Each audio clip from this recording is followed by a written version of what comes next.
नमस्कार भाइयों। पिछले वीडियो में हमने जाना था मन जो है कैसे पाप पुण्य करवाता है। आज हम जानेंगे कि भक्त के 16 आभूषण क्या हैं, जो कि संत रामपाल द्वारा लिखित पुस्तक जिनगिरह पुस्तक से जानेंगे कि भक्त के 16 आभूषण क्या हैं। आइए देखते हैं। यह वह पुस्तक है भाइयों, जैसे कि मैं हर वीडियो में आपको बताता रहता हूँ कि आप इसे निःशुल्क घर बैठे मंगवा सकते हैं।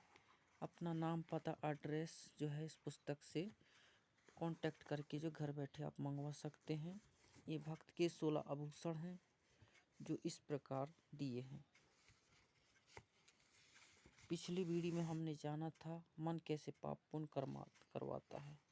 जब आप संत रामपाल जी की सत्संग देखेंगे टीवी चैनलों में, साधना वृंदा में, तो उन टीवी स्क्रीन में भाइयों संत रामपाल जी द्वारा जो है कॉन्टैक्ट नंबर चलते रहते हैं, जिसके ज़रिए जो है आप पुस्तक निःशुल्क घर बैठे मंगवा सकते हैं।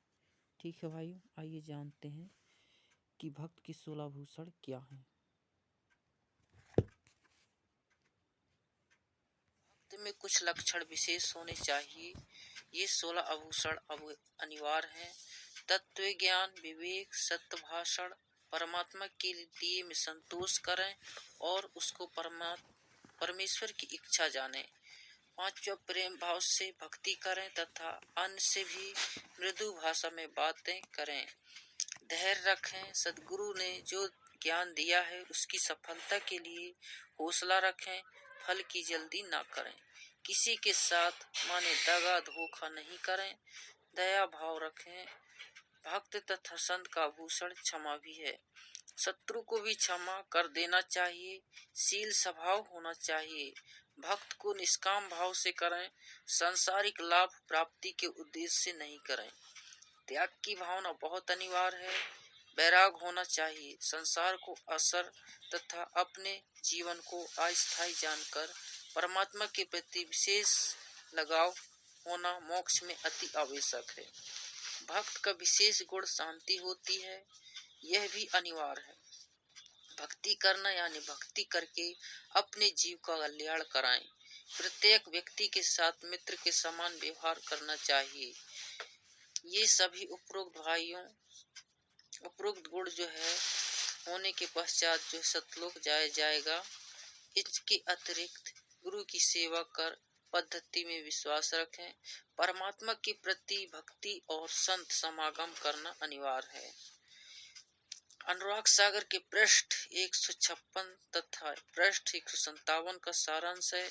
इन प्रश्नों पर भी यही ज्ञान है और विषय विकार त्यागना चाहिए, तब भक्ति सफल होगी। अनुराग सागर के पृष्ठ 158 159 का सारांश। परमेश्वर ने बताया है कि उपदेशी को चाहिए कि 15वें दिन कोई धार्मिक अनुष्ठान यानी पाठ कराना चाहिए। यदि 15 दिन में नहीं करा सकता है तो महीने में अवश्य कराए।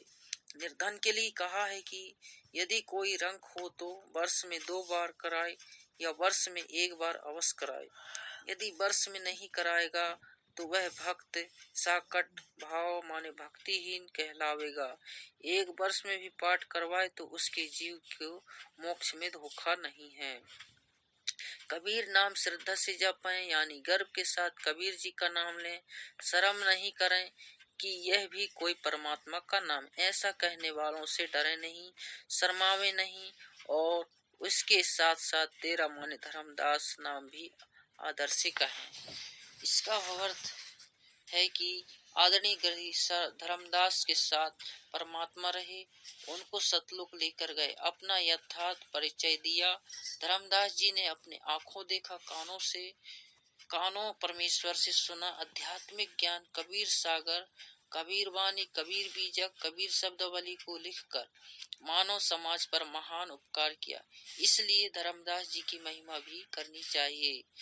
भक्त को चाहिए कि भक्ति साधना तथा मर्यादा का पालन अंतिम श्वास तक करें। जैसे सुरवीर युद्ध के मैदान में यह तो मार मार देता है या स्वयं वीरगति को प्राप्त हो जाता है, वह पीछे कदम नहीं हटाता। संत तथा भक्त का रण क्षेत्र भक्ति मंत्र जाप तथा मर्यादा है। जो शिष्य गुरु से विमुख हो जाता है, नाम खंडित कर देता है, तो स्वाभाविक ही वह गुरु में कुछ दोष निकालेगा, जिस कारण से नरक में अग्नि कुंड में गिरेगा। यदि गुरु विमुख होकर भक्ति छोड़ देता है तो उसको भी बहुत हानि होती है। जैसे उदाहरण, जैसे इन्वर्टर को चार्जिंग कर पर लगा रखा है, वह चार्ज हो रहा है, यदि बीच में चार्जर निकाल लिया जाए तो वह इन्वर्टर जितना चार्ज हो गया था उतनी देर लाभ देगा, फिर अचानक सर्व सुविधाएं बंद हो जाएगी। इसी प्रकार उस शिष्य की दशा जाने। गुरु शरण में रहकर मर्यादा में रहते हुए जितने दिन भक्ति की वह शक्ति आत्मा में जमा हो गई, उतनी ही आत्मा चार्ज हो गई। जिस दिन गुरु जी से विमुख हो गए उसी दिन से भक्ति की शक्ति आनी बंद हो जाती। यदि गुरु विमुख माने गुरु से विरोध करके गुरु त्याग देना होकर भी उसी गुरु द्वारा बताई गई साधना मंत्र आदि करता है तो कोई लाभ नहीं होता। जैसे बिजली का कनेक्शन कट जाने के पश्चात मोटर बल्ब के स्विच ऑफ माने बटन दबाते रहो, न पंखा चलेगा न बल्ब जलेगा। यही दशा गुरु विमुख साधक की होगी, फिर नरक का भागी होगा। कबीर परमेश्वर जी ने कहा है कि कबीर मनुष्य जन्म पाए कर खोवे, सदगुरु विमुख युग युग रोवे।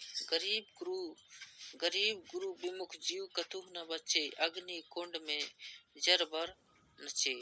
कोटि जन्म विस्तार को पावे, विष ज्वाला सही जन्म गमावे।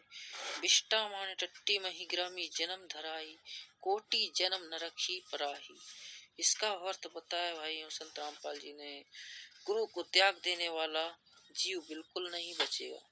नरक स्थान पर अग्नि के कुंडों में जल बल माने उबल उबल कर कष्ट पाएगा। वह अग्नि के कष्ट से नचेगा, यानी उछल उछल कर अग्नि में गिरेगा। फिर करोड़ों जन्म शिशधार माने सर्प की जूनी माने शरीर प्राप्त करेगा। सर्प के अपने अंदर के विष की गर्मी बहुत परेशान करती है।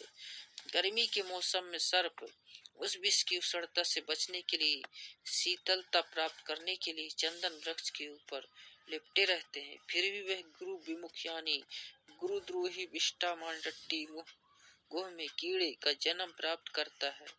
इस प्रकार गुरु से दूर गया प्राणी महा कष्ट उठाता है। यदि गुरु नकली है तो उसको त्याग कर पूर्ण गुरु की शरण में चले जाने से कोई हानि नहीं है, कोई पाप नहीं है। ये जो है संत रामपाल जी ने बताया। आगे बताया भाइयों, कबीर गुरु दयाल तो पुरुष दयाल, जे ही गुरु वृक्ष हुए नहीं काल। इसका अर्थ बताया भाइयों संत रामपाल जी ने अपनी जीनी की राह पुस्तक में। हे धर्मदास, यदि गुरु शिष्य के प्रति दयाल है, यानी गुरु की दिल में शिष्य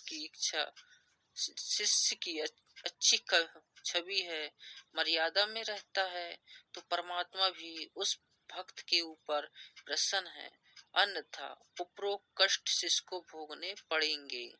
पृष्ठ 160 का सारांश। इस पृष्ठ पर कुछ गुरु महिमा है तथा कोयल की चड़क नीति का ज्ञान है। ठीक है भाइयों, फिलहाल अब तक के लिए इतना ही। अगर वीडियो अच्छा लगे तो वीडियो को लाइक करना, शेयर करना, कमेंट करना, चैनल को सब्सक्राइब करना, और वीडियो पसंद आए तो वीडियो को शेयर जरूर करना। ठीक है भाइयों, तब तक के लिए नमस्कार। आगे अगले वीडियो में जानेंगे काल जीव का सद्गुरु ज्ञान नहीं मानता।